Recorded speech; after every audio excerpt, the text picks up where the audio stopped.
बिस्मिल्लाहिर्रहमानिर्रहीम। मोहतरम नाजरीन, शब बारात शबानुल मौज़म की 15वीं रात को शब बारात कहा जाता है। बारात का मतलब है नजात की रात।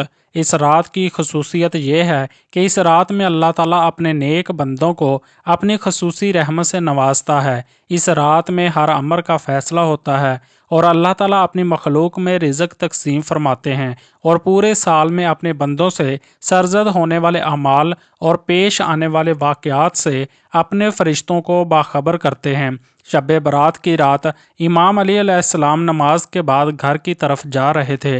देखा एक शख्स रास्ते पे रज़ाई ओढ़ के सो रहा था। बस ये देखना था तो इमाम अली अलैहिस्सलाम करीब आ गए और फरमाने लगे, ए शख्स, आज रात कौन सी है? तो वो कहने लगा, या अली, आज 15 शबान है। बात जब यहाँ तक पहुँची तो इमाम अली अलैहिस्सलाम ने फरमाया, ये रात बेदारी की रात है।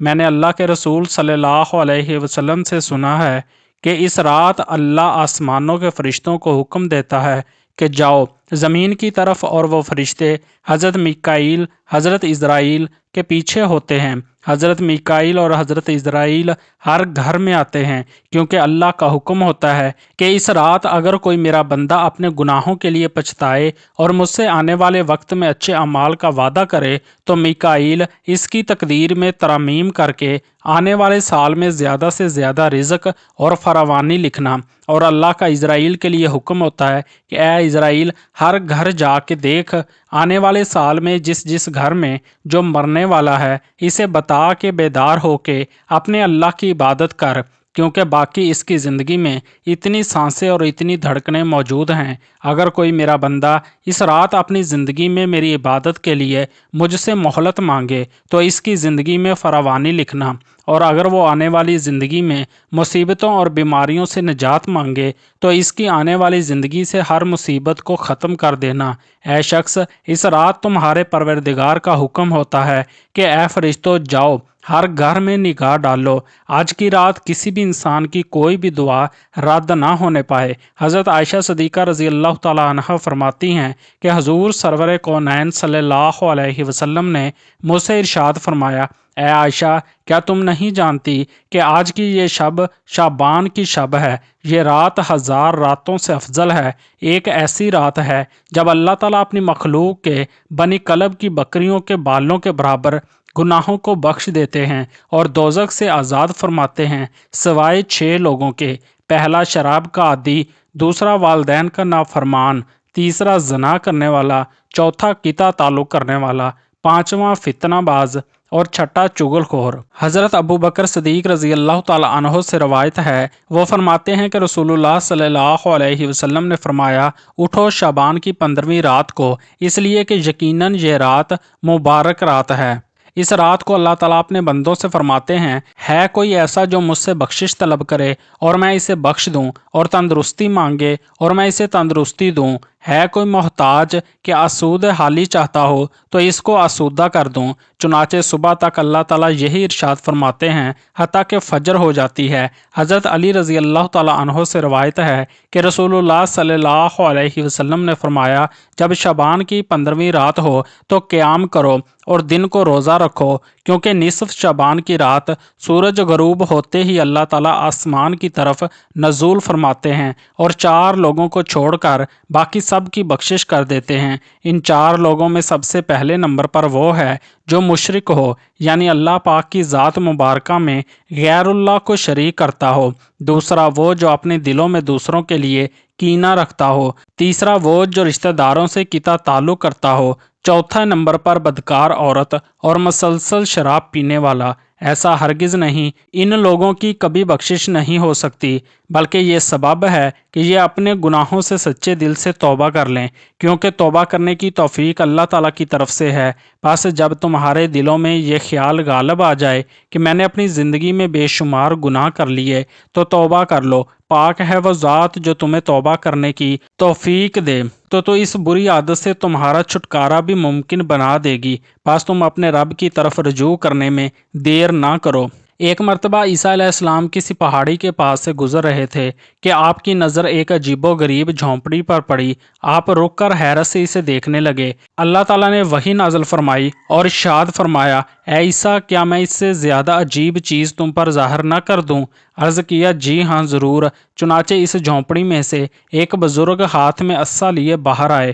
حضرت عیسیٰ علیہ السلام نے اس بزرگ سے پوچھا آپ کتنے عرصے سے اس جھونپڑی میں عبادت کر رہے ہیں؟ بزرگ نے جواب دیا 400 برس سے۔ یہ سن کر عیسیٰ علیہ السلام نے بارگاہ الہی میں عرض کی اے اللہ تیرے اس معجزے کو دیکھنے کے بعد میرا یہ گمان ہے کہ اس بندے سے زیادہ عبادت گزار بندہ اور کوئی نہیں۔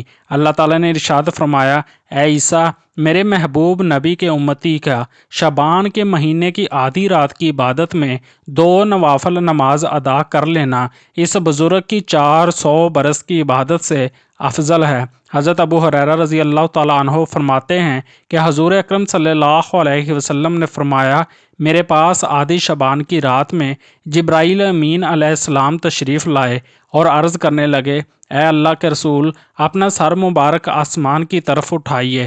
میں نے ان سے دریافت کیا ایسا کیوں؟ اس رات میں ایسا کیا ہے؟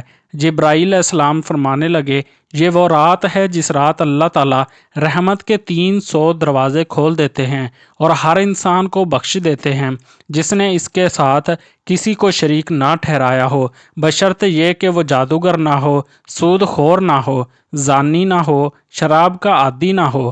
ان لوگوں کی اللہ تعالیٰ اس وقت تک بخشش نہیں فرماتے جب تک کہ وہ توبہ نہ کر لیں۔